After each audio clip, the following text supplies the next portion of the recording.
Hello, everybody out there in Radio Land. Y'all are listening to Media Cyphers. It's a weekly program where we dig underneath the headlines and we tell y'all what is really going on from the perspective of some broke working class lefties from right here in Kalamazoo, Michigan. As always, following thoughts, views, and opinions are not necessarily those of 89.1 WIDR or Western Michigan University, no matter how dope or insightful they may turn out to be. So, my most profuse of apologies for starting the show so late today. If you follow us on Facebook, you might have gotten a heads up about that. It's been a crazy weekend for the host here. On the good end, I finally got a chance to go see Rage Against the Machine. Bought those tickets 2 years ago for their public service announcement tour. It was a fantastic evening. Highlights of which include some strong messaging during their sets. They played the song Freedom, along with some factoids and statistics about how ungodly the Supreme Court decision is. Of course, killing in the name of, which, without breaking FCC rules, I can't really quote on air, but it's, of course, that famous ditty about how some of those that work forces are the same that burn crosses, which I believe is something we've quoted on the show before. But then, some family emergencies happened when I got back home here to Michigan. So, a lot of ups and downs. Today's going to be a little bit more light on the analysis, more perhaps heavier on the articles. But that does not mean we don't have some very important and interesting topics to discuss on our program today. Although I think I'm going to start talking about something that I actually couldn't find any news coverage of. Nonetheless, it was something that I thought was newsworthy and important.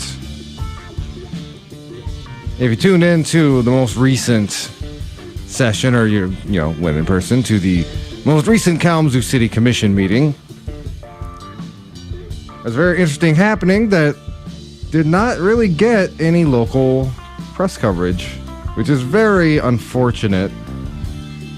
One would think some good news would be shared along with all of the other existential minutia. But basically what happened, the Kalamazoo City Commission passed a resolution in support of Medicare for All. Good on them. The decision was unanimous, although there was an extended statement from Mayor Anderson. Seemed very apprehensive to vote positively on that. A little bit of he talked about, that is Mayor Anderson, talked about his concerns about such a resolution being divisive in the community. Divisive among whom is perhaps a good question. The only thing I can think of is, some of these kind of like establishment Democrat versus Bernie-crat lines that, I don't know, that seems so long ago. And certainly at least one fascist administration ago. 1.5 perhaps. But yeah, for whom Medicare for All is divisive is kind of an interesting question. The only people I've met who really seem to be against it are really like dyed-in-the-wool, kind of DC insider type Democrats. Because as we've talked about it on the program many times before, Medicare for All is overwhelmingly popular among Democrats, independents, and even a majority of Republican voters. I think it's something like somewhere between 55 to 60% of Republican voters support Medicare for All. Mayor also went on to say that, basically some verbiage about how the lack of universal health care is a problem, not necessarily anchoring themselves to Medicare for All as a particular legislative solution. A lot of hemming and hawing. It reminded me much of the way Democrats will, at least some Democrats at least, will in words only kind of support Medicare for All, but not when there's a possibility for it to actually get passed. That said, the mayor did seem kind of reluctant to sign off on it anyway. However, the decision was unanimous, with many of the commissioners offering very eloquent statements in support. Esteban Juarez stuck out to me. So he relayed his personal experience being a working class commissioner who is diabetic, and just relaying, the terrible expense that goes into both testing and insulin, and many of the commissioners highlighting how Medicare for All would be a good and positive thing for the Kalamazoo community were it to ever come to light. Very important to highlight why this happened. I want to give a shout out to, Southwest Michigan Democratic Socialists of America, who for at least a few years now been going out there collecting signatures out there in the Kalamazoo community to basically try to get enough local people signed on to put pressure on the city commission to pass this resolution in support of Medicare for All.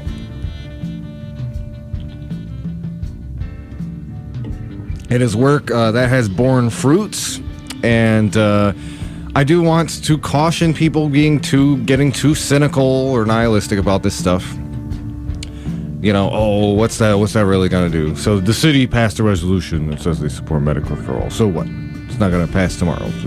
And I will say, Mayor Anderson did make a good point. He was talking about he said he usually shies away from these type of resolutions because he prefers when there's some sort of direct or correlative action that goes along with the administration passing it. Now, I will say that, to him that might be forming a committee, but I do agree with that sentiment to an extent. Only in so much as I don't have a ton of faith in the federal government, and the capitalists who run it are going to have a change of heart in the near future about Medicare for All. So I am definitely interested in looking more at what Kalamazoo can do in the future, independent of the federal government, to strengthen healthcare, universal healthcare, and make sure all of the citizens in our community, all the people in our community have access to the healthcare that they need. And the rate the federal government's going, who knows how long they'll be around anyway. But it is important, though, all that being said, because these things can have a cumulative effect.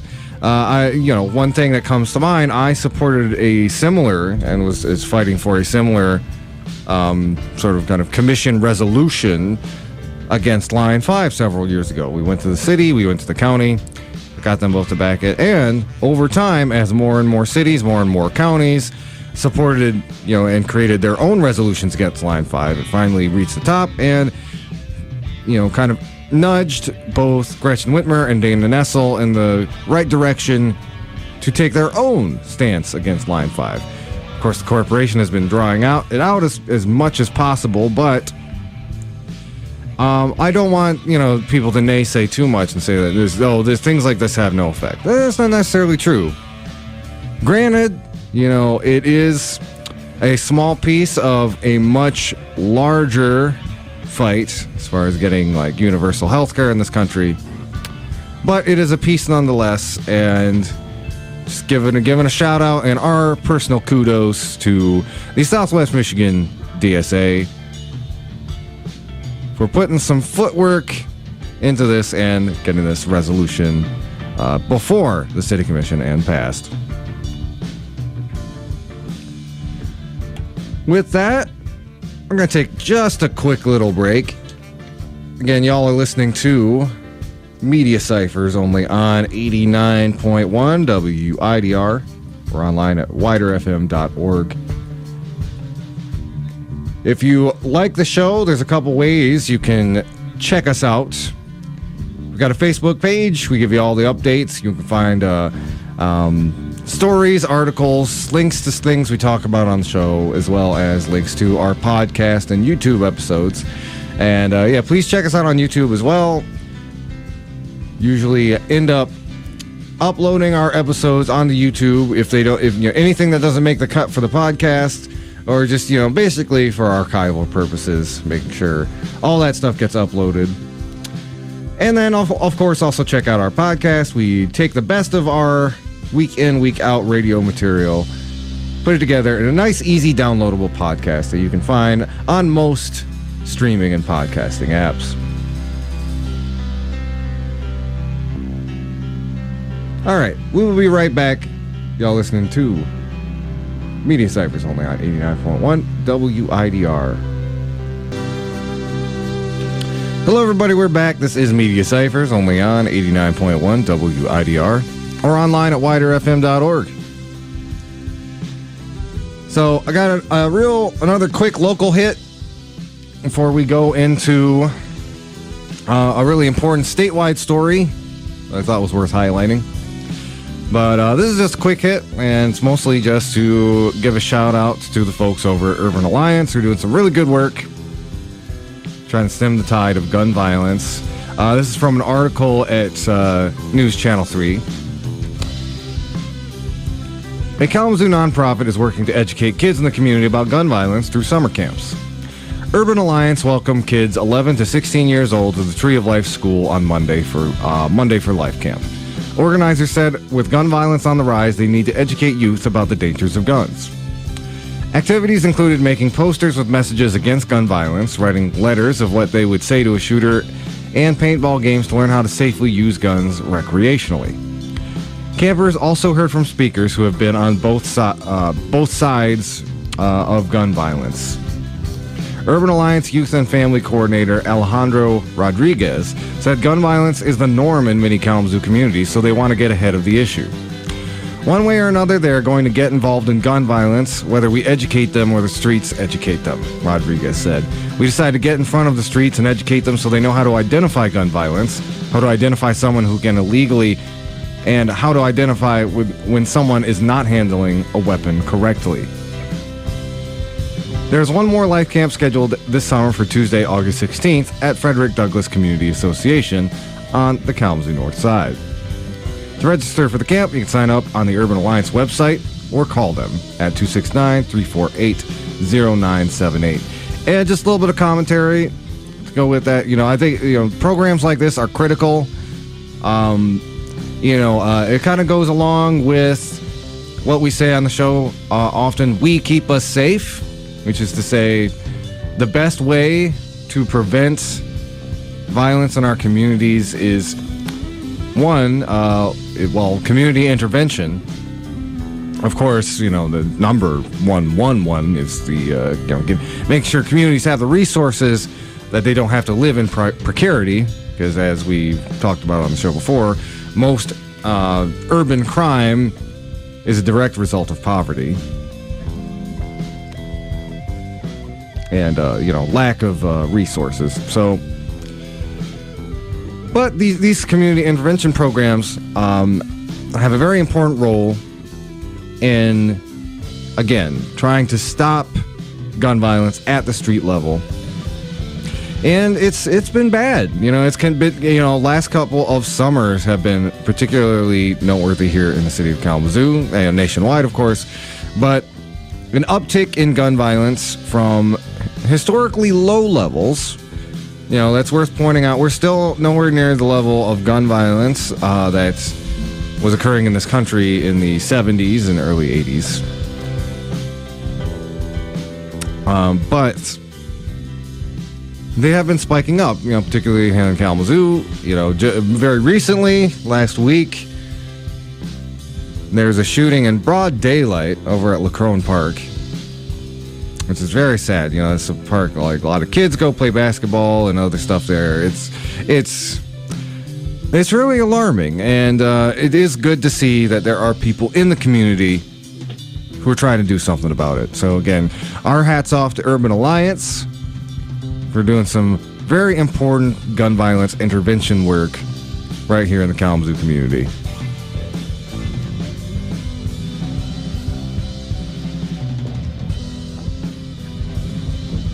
So, I just mentioned, crime rates, nationwide have dropped significantly in the last couple of decades. I don't know if y'all might have read, this pop science book. Or it's maybe not even necessarily pop science, but there's this book from about 10 years ago or so. It had, a little wave of popularity. Freakonomics, but trying to draw some interesting correlations and causations and such. And one of their conclusions, they speculated that the nationwide crime rates may in fact correlate with the fact that there weren't as many unwanted children being born. Something worth remembering or mentioning with the recent decision on Roe v. Wade. But it also segues into my next story, which is actually a bit of good news. Hooray! Trying to get away from so much of the doom and gloom and tell y'all some good stuff that's going on. And we've got some good news about some ballot initiatives here in the state of Michigan. One that will codify abortion rights in the state, and the other will help preserve our voting rights in the future. So this is an article from Bridge, Michigan, and it talks about these two ballot initiatives. It's written by USTLU, and it was published on July 11th. Jennifer Feigler was angry on May 3rd. She knew she needed to help.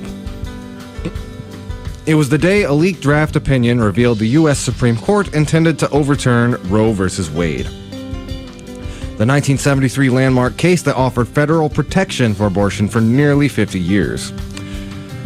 I typed an email and I said, "I'm so mad my hair is on fire. I need something to do. Put me to work." Feigler, a volunteer with abortion rights ballot initiative Reproductive Freedom for All, told Bridge, Michigan on Monday.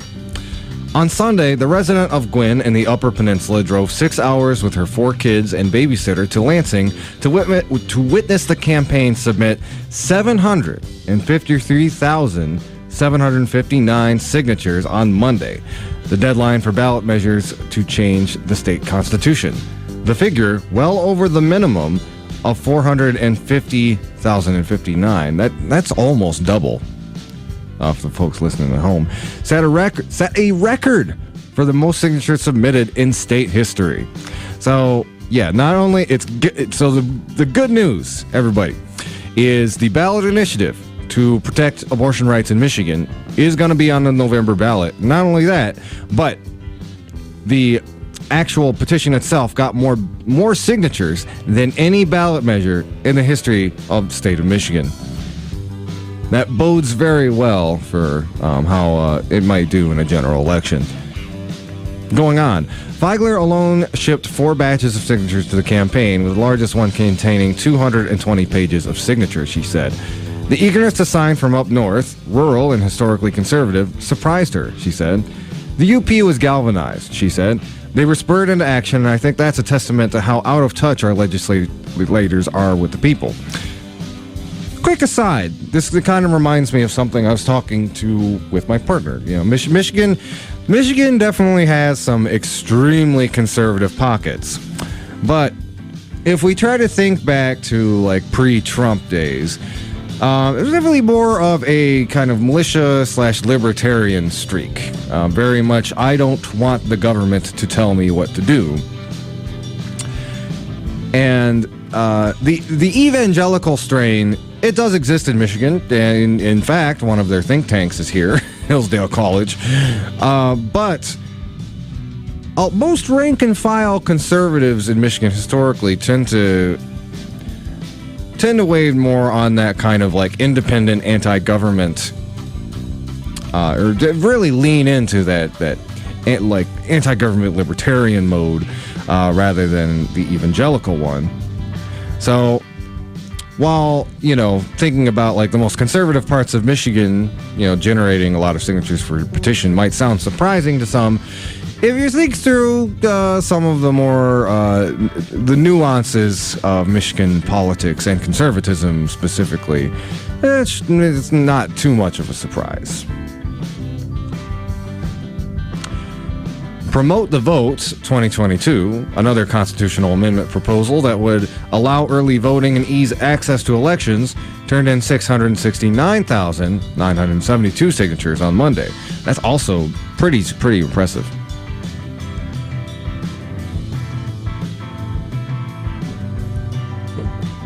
The signatures submitted by the two groups must still be validated by the State Bureau of Elections and certified by the Board of State Canvassers before making the ballot in November.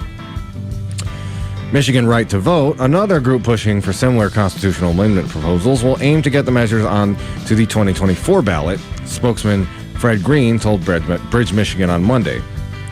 One of the measures would impose similar reforms to promote the vote, while the other would end the state legislature's ability to enact law proposed through ballot measures. And I believe Right to Vote might be, no, that was Protect the Vote, which was the really conservative one. But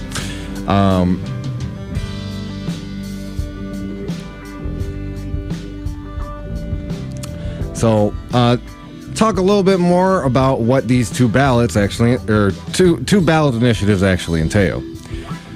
Reproductive freedom for all would establish a constitutional right to reproductive care in Michigan, including contraception, sterilization, and abortion. The state would have the ability to regulate abortions after fetal viability, but only when it does not harm the patient's physical and mental health. Promote the Vote 2022 would expand voter access in Michigan. It would allow 9 days of early voting, publicly subsidize absentee ballots and a tracking system for the ballot location, continue to allow registered voters without a state ID to sign an affidavit attesting to their identity, allowing public sources and charities to fund elections subject to disclosure rules, allow voters to register for absentee ballots for all future elections, require ballot drop boxes for every 15,000 voters in a municipality, establish that post-election audits can only be conducted by state and local officials, and require canvasser boards to certify election results based only on the official vote counts.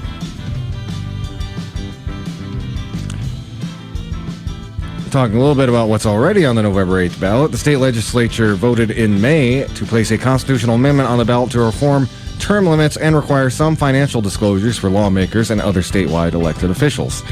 The measure, which is similar to one pushed by a bipartisan group but watered down, would cap the total years a lawmaker can serve in the state legislature to 12 years, regardless of which chamber. It would also require state lawmakers and certain executive officials of the state to disclose personal financial information, such as sources of income and assets. So trying to give a little bit of transparency in what has been a very opaque state government. I think we've talked about on the show, Michigan's local government ranks, statewide government ranks pretty low when it comes to like anti-corruption and transparency. It's a lot of corporate money flowing through the Michigan legislature, and not many rules in place to shed any light on it. So this would be a big step in the right direction.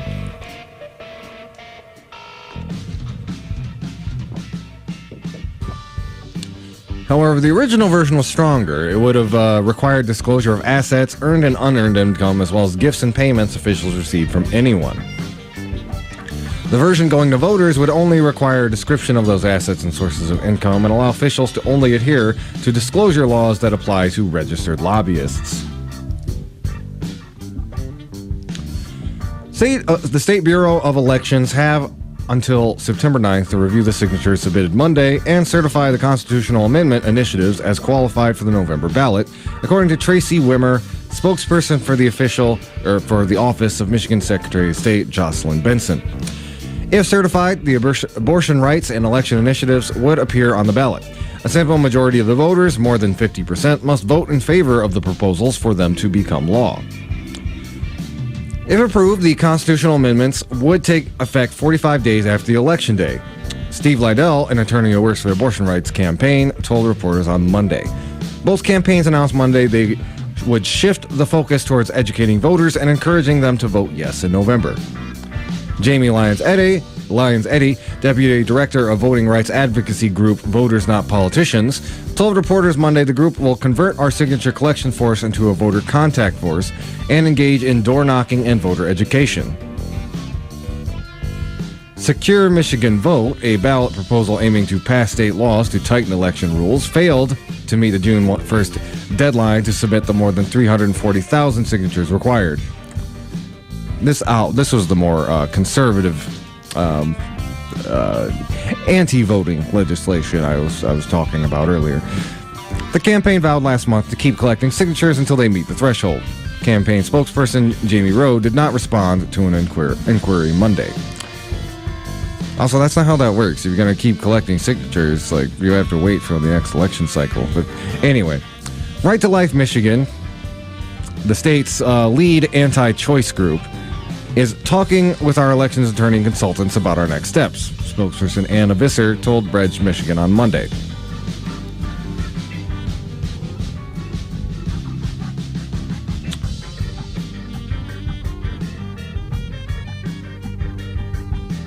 And then then the article closes out with a quick question. Would the state legislature be able to adopt the constitutional amendments and amend them? Answer is no. The legislature can adopt and amend ballot proposals that establish new state law, and it's done so before. In 2018, the Republican-led legislature scaled back two ballot proposals to raise the minimum wage to $12 and require employees to pay for sick leave. But with enough valid signatures, constitutional amendments do not go to the state legislature. Those initiatives directly go before voters and take effect with a majority approval. Theoretically, the legislature could adopt a separate amendment that would go onto the ballot and compete with the abortion or voting measures, but that's a long shot because doing so would require a 2/3 vote from each chamber. The state would also be able to pass state laws as long as they do not violate the newly effective constitutional amendment. So there might be some conservative lawyers trying to, figure out some loopholes, but the good news is reproductive freedom for all is going to be on the ballot, and so is Promote the Vote, which are both very important ballot initiatives. Again, I know we're all tired of hearing the thing. Is that, we always tell you on the show, voting is still important, especially at the local level, state level. Yes, the politicians might be bought and sold, but there's some very important things that, should draw you to the ballot box come November.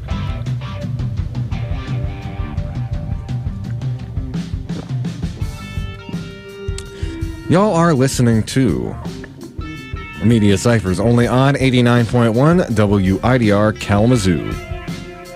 And again, that was an article from Bridge, Michigan. Headline is, What's Next for Abortion Rights? Early Voting Ballot Initiatives in Michigan. And that was written by Yue Stella Yu. Published yesterday.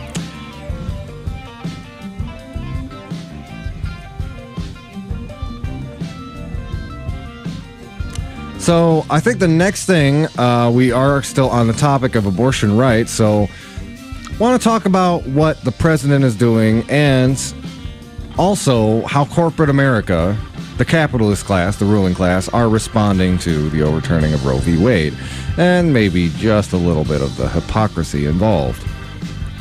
But this article from Left Voice, I think, really sheds some critical light and analysis on the executive order that President Biden recently put out. And their assessment, in short, is that it is a big Nothingburger. That's kind of something I agree with as well. But this analysis, it was written by Otto Force, published on Left Voice. Headline is, No, Biden still isn't doing anything to protect abortion. In the 2 weeks since the U.S. Supreme Court overturned Roe v. Wade and the 8 weeks since the draft opinion leaked to the public, the Biden administration has largely thrown up its hands on reproductive rights. With the release of his executive order on Friday, Biden seems poised to do more of the same, which is to say, nothing. The order broadly claims to eventually protect access to abortion, medication, contraception, and emergency contraception, protect patients' and providers' privacy and safety, and convene volunteer lawyers and launch public education efforts. In other words, completely insufficient moves that won't protect abortion rights, but allow Biden to pretend that he tried to intervene. And the details of even these lackluster efforts remain vague. Instead of concrete actions or plans, Biden directs Secretary of Health and Human Services Xavier Becerra to submit a report in 30 days with further steps. We're in an emergency. So here, write a report. You have a month. Oh my God. If that doesn't encapsulate the Democratic Party ethos, I don't know what does. Anyway, the executive order was a response to pressure from both his party and supporters to take more decisive action on protecting abortion rights following weeks of inaction. Progressive Democrats like Alexandria Ocasio-Cortez have highlighted that the Biden administration's hands are far from tied and could take steps like expanding the Supreme Court, opening abortion clinics on federal lands, expanding access to abortion pills, and more. However, the Biden administration has largely eschewed these suggestions and only recently signaled support for an exception to the filibuster, a move that could allow Senate Democrats to codify abortion into federal law if they win more Senate seats in November's midterm elections. Administration officials have likewise dragged their feet since the Supreme Court's decision. Secretary Becerra said that there is no magic bullet, but if there is something we can do, we will find it and we will do it. Instead, the Biden administration has shifted responsibility to Congress and called for people to channel their rage to the ballot box. This despite the fact that Democrats already hold majorities in both the House and the Senate. In a statement after the court's decision was released, Biden emphasized, "This fall, we must elect more senators and representatives who will codify a woman's right to choose into federal law once again. Elect more state leaders to protect this right at the local level." Democrats have wasted no time in exploiting the issue for funding. They have already raked in over $80 million in contributions since the rollback of abortion rights. It can be tempting to chalk up Biden and the Democrats' failure on abortion or other abandoned legislation like free community college or the Build Back Better agenda to ineptitude and lack of resolve. Why, despite congressional majorities, can't Democrats muster the strength to protect our rights, especially when faced with an ascendant far right and an increasingly extreme Republican Party? But as we've written before, the Democrats aren't bad at politics, it's their politics that are bad. Democrats spend the days after the leaked Supreme Court decision helping secure the electoral victory of anti-choice Democrat Henry Cuellar, and were even planning to nominate an anti-choice Republican to a federal judgeship on the day that Roe was overturned. This hypocrisy reveals the truth about Democrats' priorities and commitment to reproductive rights. As Ezra Brain notes, the Democrats have had almost 50 years to pass abortion legislation, including multiple presidencies and majorities and a supermajority under Barack Obama. And yet, abortion rights have been steadily chipped away at since Roe became law. This is because the Democrats don't want to actually protect abortion rights, partly because it'll lose them their best campaign issue, partly because they don't want to lose the anti-abortion sectors of their base, and partly because actually moving to meaningfully protect abortion rights would provoke a polarized reaction and run the risk of destabilizing the status quo. And the Democrats, as servants of capital, are primarily concerned with maintaining capitalist stability. So they haven't, and they won't, act to protect abortion. It's worth noting that Democrats do get things done when they want to. For example, Congress recently managed to almost unanimously pass legislation to provide around-the-clock protection for Supreme Court justices in order to thwart protests. Democrats also always successfully boost military spending, like this year's record-breaking $847 billion budget. By the way, a few years ago, we ran a story about, Trump's budget being $700 billion and how bloated that was. And a few years later, a Democratic president, he adds another just $147 billion. Great.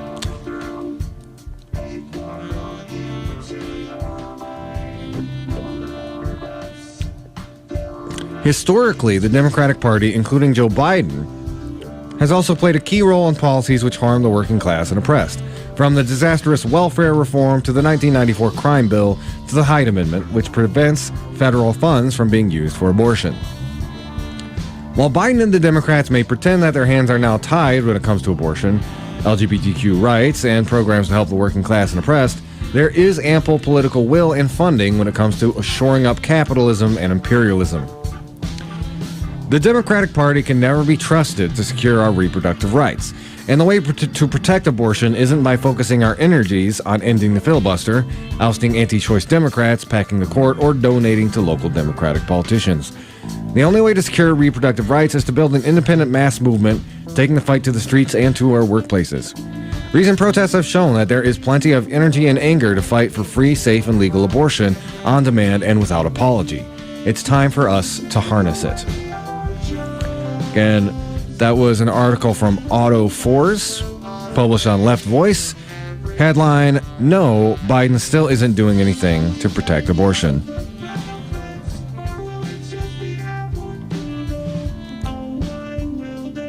Going to take just a quick little break. Y'all are listening to Media Cyphers only on 89.1 WIDR or online at widerfm.org. You also find us online. Check us out on Facebook. That's Media Cyphers on Facebook. And we've also got a podcast. You can find it on most podcasting apps. That's Media Cyphers Kalamazoo. Anyway, keep that locked. We'll be right back. It's your only source for political revolution.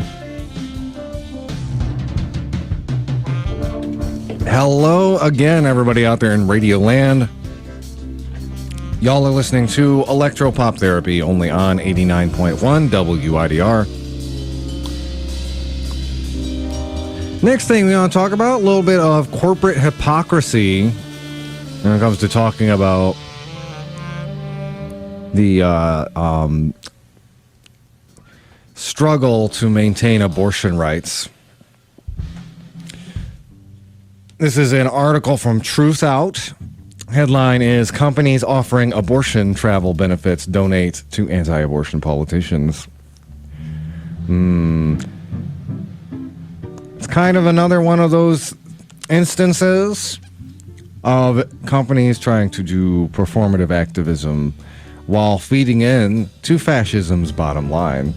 So anyway, this is written by Alexandra Martinez. It was published on July 9th. Originally published over at Prism. That's PRISM. Sorry. Corporations began introducing plans to pay for abortion travel across state lines shortly after the draft opinion overturning Roe v. Wade leaked from the Supreme Court of the United States in May. Since the official ruling was handed down on June 24th, the number of companies offering the benefit has grown, with over 40 companies announcing similar abortion travel policies. But research shows that many companies on that list have donated thousands of dollars to anti-abortion politicians and legislators across the country. Additionally, many logistical and privacy questions about the policies remain. While company-covered abortion travel costs means one less financial burden for people seeking care, reproductive rights advocates say the companies are hypocritical and not actually invested in long-term solutions for abortion care. How can employees trust their company to support reproductive rights when some of them even donate to anti-abortion politicians, said Stephanie Pinheiro, co-executive director of Florida Access Network. Ultimately, it is a lot of hypocrisy.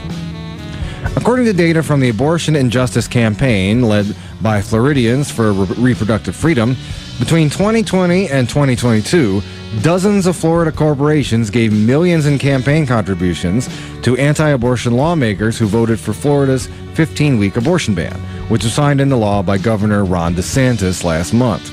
At least 7 of those companies, including Disney, Comcast, and AT&T, have said they will offer travel support to employees who seek abortion care. Disney is the second highest donor, having given $927,359, that's just shy of $1 million, to anti-abortion lawmakers in Florida since 2020. Comcast has donated $393,000 and AT&T has donated $159,000. Other companies that have donated to anti-abortion politicians in the state while offering paid abortion travel include NBC Universal, Verizon, Walgreens, and Zillow. PRISM reached out to representatives from each of those companies, but none of them responded to a request for an interview. Not surprising. I would love to see these corporations wake up to the hypocrisy that they're showing, said Amy Weintraub, the Reproductive Rights Program Director for Progress Florida. I would like them to take responsibility for that and recognize that it is because of the anti-abortion extremists that they have funded that we're in this pickle, and that they're having to expend extra money now to make sure that their employees get the care that they need.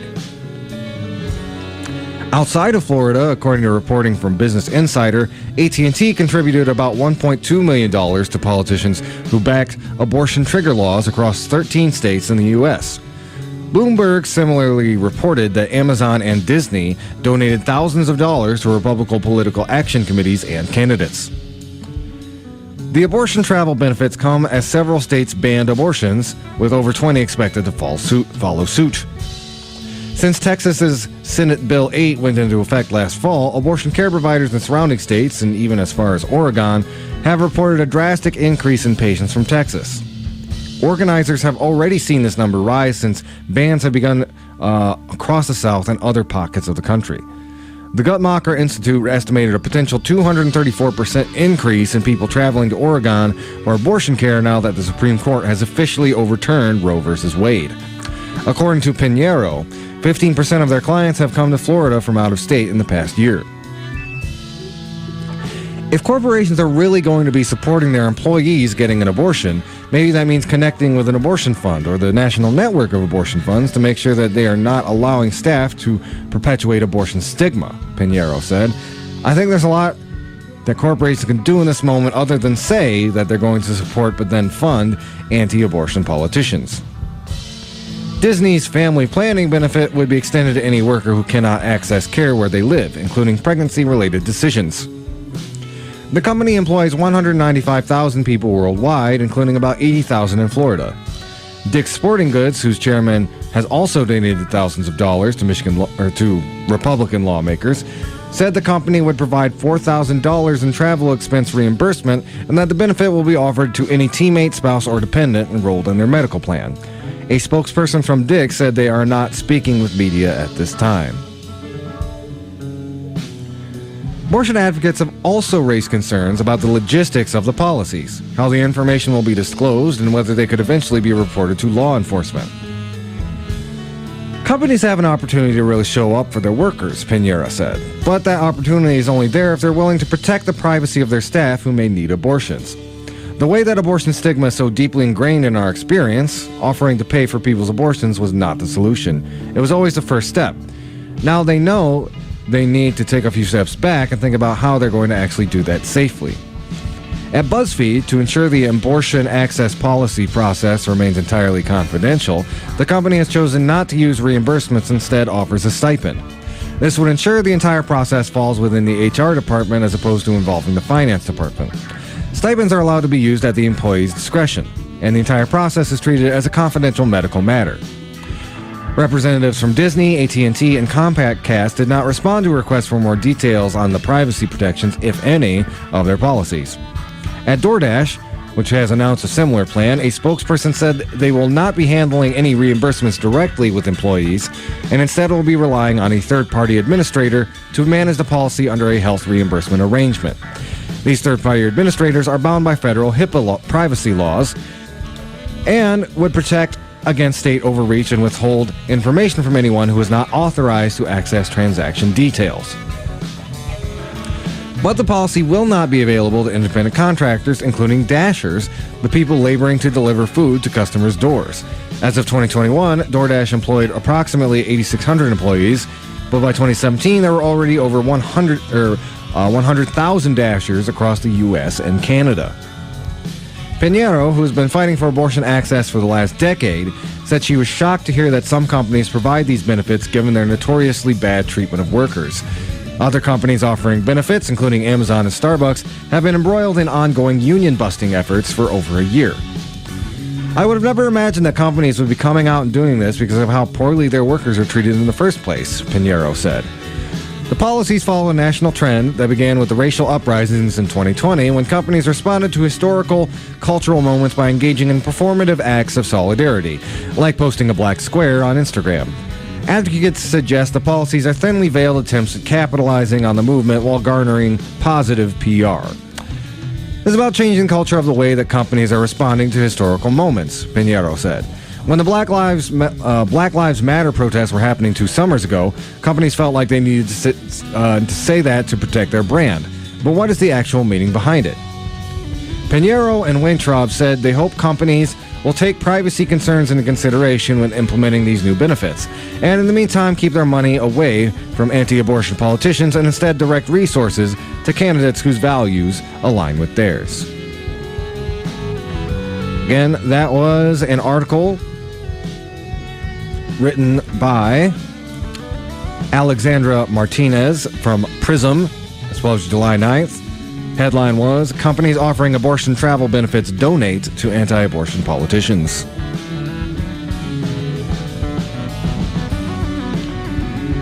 Well, we got a couple more stories for you. I want to tell you all about something going on at the international level.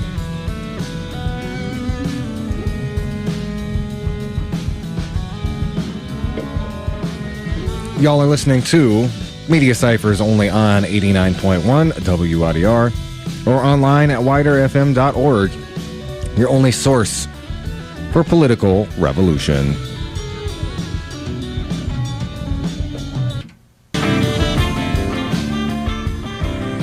Y'all are listening to Media Cyphers only on 89.1 WIDR or online at widerfm.org.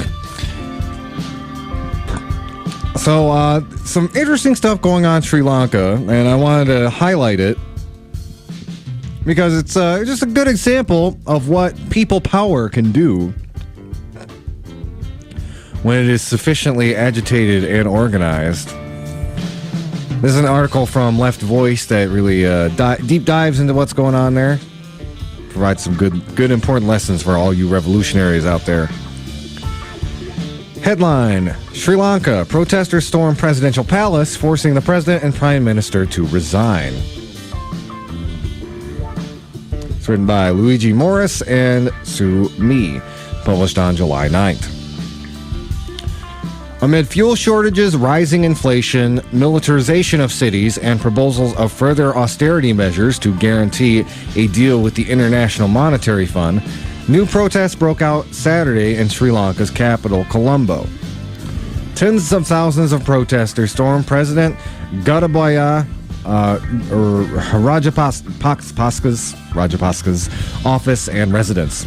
The protesters broke the security perimeter surrounding Rajapaksa's official residence while the police used tear gas to prevent entry. Rajapaksa was said to have left earlier on a naval ship.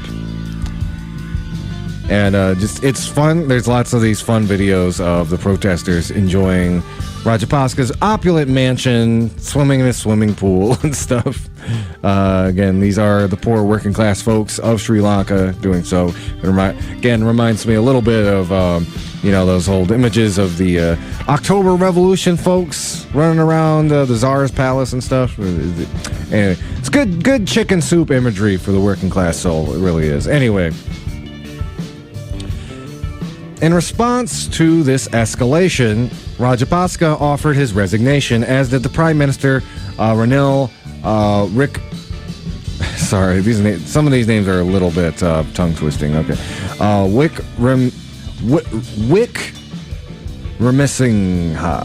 Wickremesinghe. The growing protests in the country are taking place against the backdrop of one of the worst economic crises in Sri Lanka since its independence in 1948, resulting from the depletion of foreign currency in international reserves and heavy indebtedness. An import-dependent country that relies heavily on tourism for its economy, Sri Lanka's foreign reserves are now depleted and the country has declared bankruptcy, leaving it unable to purchase essential commodities from the global market. Since earlier this year, the country has severely restricted imports on what it deems non-essential, including milk products like butter, cheese, yogurt, fish, and fruits. Meanwhile, the country has also country also has a massive foreign debt burden to repay. Tension and discontent increased on the island at the end of March, when the authorities imposed power cuts on over 13 hours in the face of a fuel crisis, which led the population to take to the streets to demand the resignation of the Sri Lankan executive. Since then, hundreds of demonstrators have settled in the vicinity of the presidential secretariat in Colombo.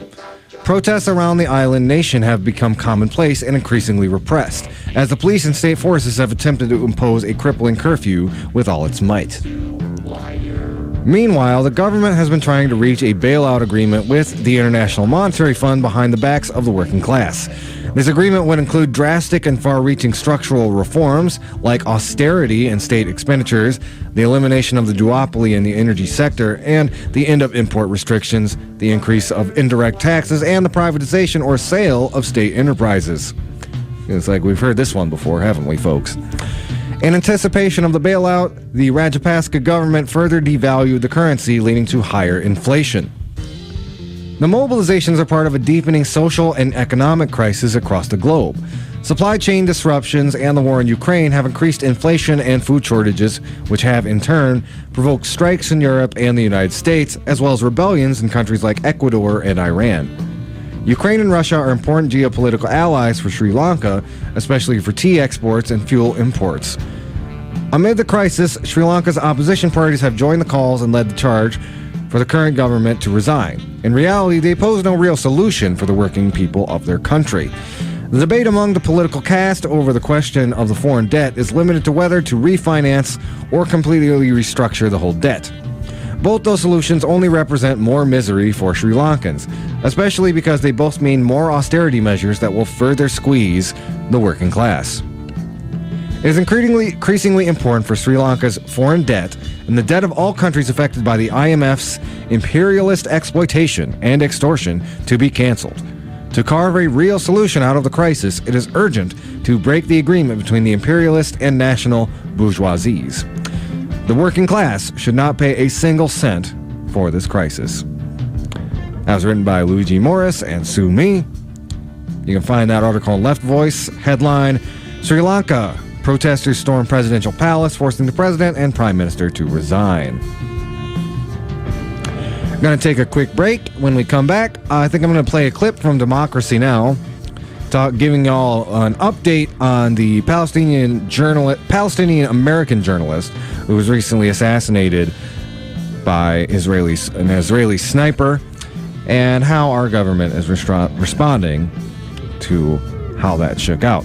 Y'all are listening to Media Cyphers only on 89.1 WIDR or online at widerfm.org. Quick reminder, if you want to find more episodes of the show, more of our content and coverage, check us out on Facebook. That's Media Cyphers on Facebook. We also have a YouTube page where we upload interviews and full-length clips of our radio episodes. And also check out, we have the Media Cyphers Kalamazoo podcast, where we put together some of the best material from the show for your easy-to-listen and download pleasure. And keep that locked. We got more coming up in just a moment. Y'all are listening to Media Cyphers, your only source for political revolution.